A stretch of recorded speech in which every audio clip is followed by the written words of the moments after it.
Iya piti gergia Anapa bitanga chiga Ambun Anapu tanga chikasya Shalale tanga chikasya Ambune tanga chikasya Shalale tanga chikasya Shaute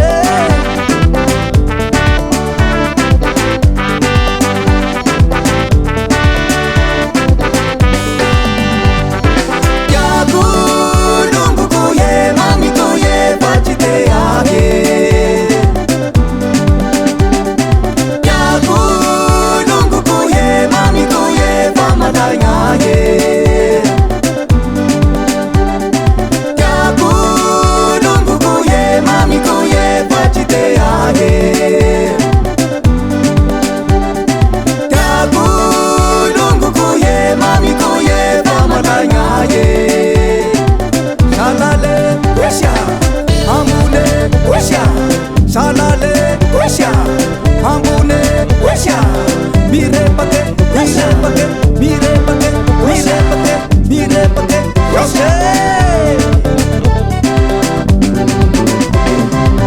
Dilungu enane tu ichite dungu matata, Nibai se mangi se atawe dungu atawe hapa.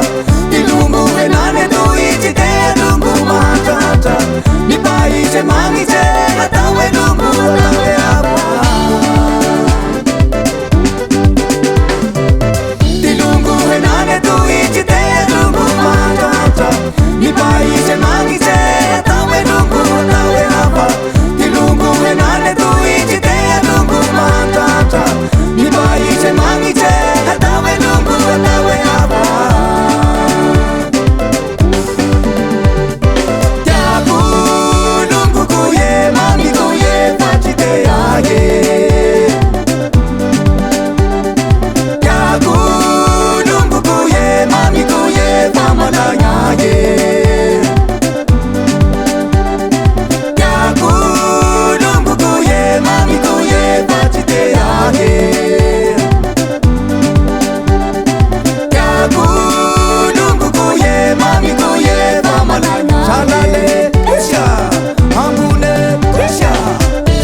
Shalale, Wesha, Ambune, Wesha, Mire Pake, Mire Pake.